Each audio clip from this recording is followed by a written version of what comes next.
Salam alaikum. Dans cette vidéo, on va corriger un exercice sur la diagonalisation d'une matrice sans le passage par le calcul du polynôme caractéristique. Alors voici la matrice qu'on va étudier, c'est la matrice A. On voit que cette matrice, c'est une matrice d'ordre 4 parce qu'elle est composée de 4 lignes et 4 colonnes. Et pour l'étude de la diagonalisation, il faut répondre aux questions suivantes. Alors dans la première question, on doit déterminer le noyau de la matrice A, puis on va déterminer le déterminant de A en précisant son rang, puis on va déterminer les valeurs propres de A. Et à la fin, on va savoir si cette matrice elle est diagonalisable ou non. Alors commençons par résoudre la première question. On doit déterminer le noyau de la matrice A. Pour cela, on va fixer un vecteur que j'ai noté par grand X, qui a comme coordonnées X, Y, Z et T appartient à R4 qui est non nul. Alors on a par définition X, il appartient au noyau de A. Ceci équivalent à A fois grand X égale à 0. Et ceci équivalent. Alors j'ai recopié la matrice A et voici le vecteur grand X. Alors égal à 0. Ce 0, c'est le 0 de R4. C'est-à-dire ici, j'aurai comme coordonnées 0, 0, 0 et 0. Puis je vais calculer ce produit matriciel. J'obtiens le système suivant. C'est-à-dire j'ai 1 demi fois X plus 1 demi fois Y. Ici, j'aurai plus 0 fois Z, c'est 0, plus 0 fois T, c'est 0, égale à 0. Puis comme deuxième équation de ce système, j'aurai 1 sur 4 fois X plus 1 quart fois Y plus 1 demi fois Z plus 0 fois T, c'est 0. Ceci égale à 0. Et j'ai comme troisième équation 1 sur 8 fois X plus 1 sur 8 fois Y plus 1 sur 4 fois Z plus 1 demi fois T égale à 0. Alors je vois que les coefficients qui se trouvent dans la troisième ligne sont les mêmes coefficients qui se trouvent dans la quatrième ligne. Donc c'est inutile de répéter cette équation. Alors je vais noter la première équation par 1, la deuxième équation par 2 et la troisième équation par 3. Alors dans la première équation, j'ai 1 demi X plus 1 demi Y égale à 0. Ceci équivalent que X égale à moins Y, parce que si je mets 1 demi Y dans l'autre côté et si je simplifie par 1 demi, il me reste X égale à moins Y. Alors ici j'ai X égale à moins Y, donc la première équation devient X égale à moins Y. Alors si je remplace la valeur de X égale moins Y dans 2, j'aurai 1 sur 4 fois X, j'aurai moins 1 sur 4 fois X plus 1 demi fois Z égale à 0. Donc, en simplifiant par 1 sur 4 fois X, ceci va être équivalent de Z égale à 0. Et maintenant, passons à la troisième équation. Alors, en utilisant le fait que X égale moins Y, donc, ici, j'obtiens c'est moins 1 sur 8 fois Y plus 1 sur 8 fois Y plus 1 sur 4 fois Z. Alors comme on a la valeur de Z c'est 0, c'est 1 sur 4 fois 0 c'est 0. Il nous reste uniquement 1 demi fois T qui est égal à 0. Ceci équivalent que T égale à 0. Donc j'obtiens que X égale à moins Y et Z égale à T égale à 0. Alors en remplaçant dans le vecteur grand X, j'obtiens X, la valeur de Y c'est moins X et la valeur de Z égale à 0 et la valeur de T égale à 0. Ceci est équivalent que X égale à petit x fois 1 moins 1, 0, 0. Et ceci équivalent que X, il appartient au vecteur du vecteur 1 moins 1, 0, 0. Alors si je note ce vecteur par exemple par x1, donc on obtient que x, il appartient au vecteur de x1.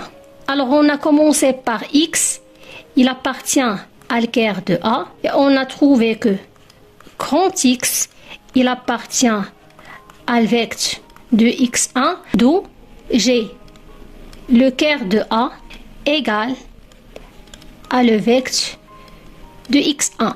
Or, le vecteur de x1, il est engendré par un seul vecteur. Donc, j'ai la dimension de vecteur de x1 égale à 1.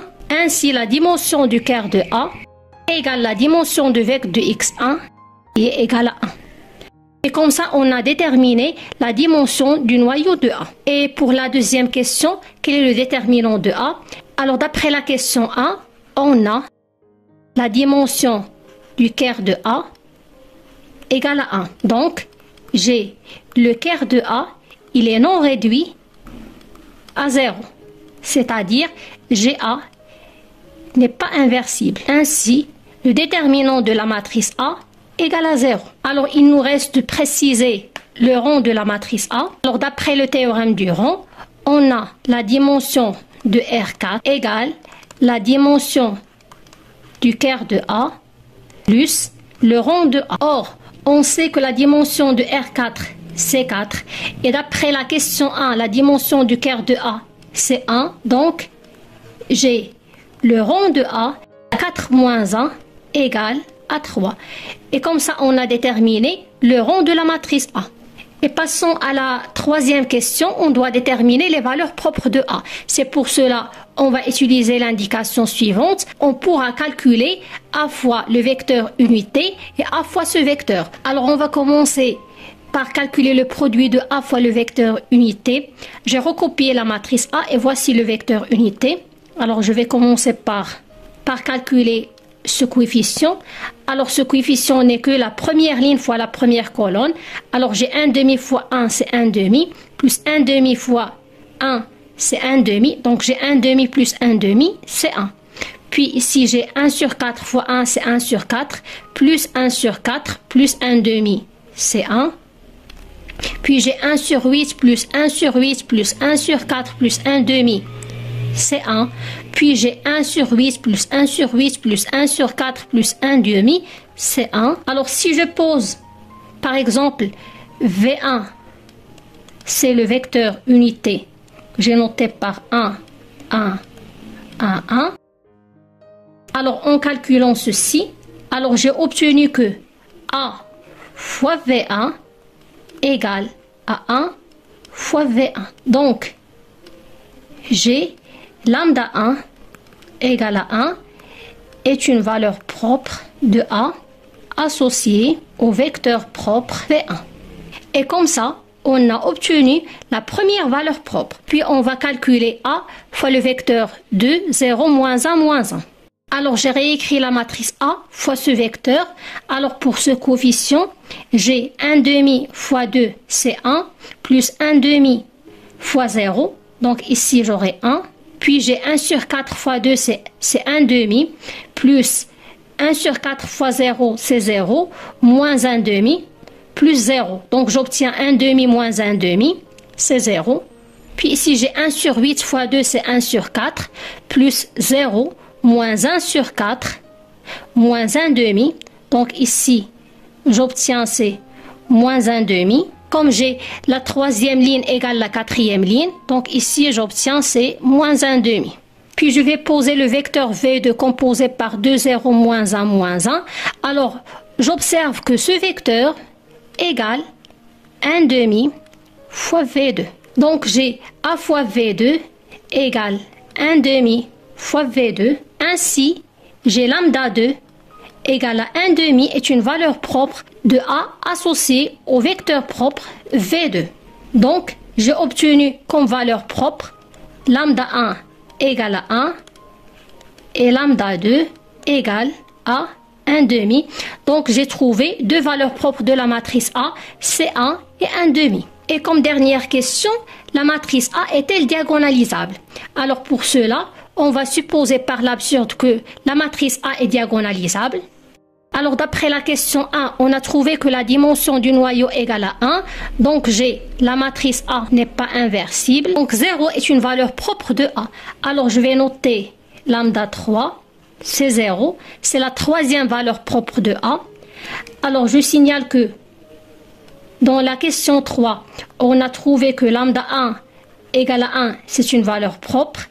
Et lambda 2 égale à 1 demi et aussi est une valeur propre de la matrice A.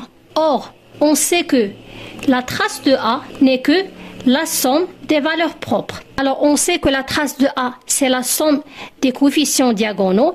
Alors, j'ai 1 demi plus 1 demi, c'est 1. Plus 1 sur 4 plus 1 sur 4, c'est 1 plus 1 demi, c'est 3 sur 2. Donc, j'ai la trace de A égale 3 sur 2, qui est égale à lambda 1 plus lambda 2 plus lambda 3 plus lambda 4. On suppose que lambda 4 est la quatrième valeur propre de la matrice A qui est complexe. Alors en calculant lambda 1 plus lambda 2 plus lambda 3 plus lambda 4, c'est 0 plus 1 plus 1 demi.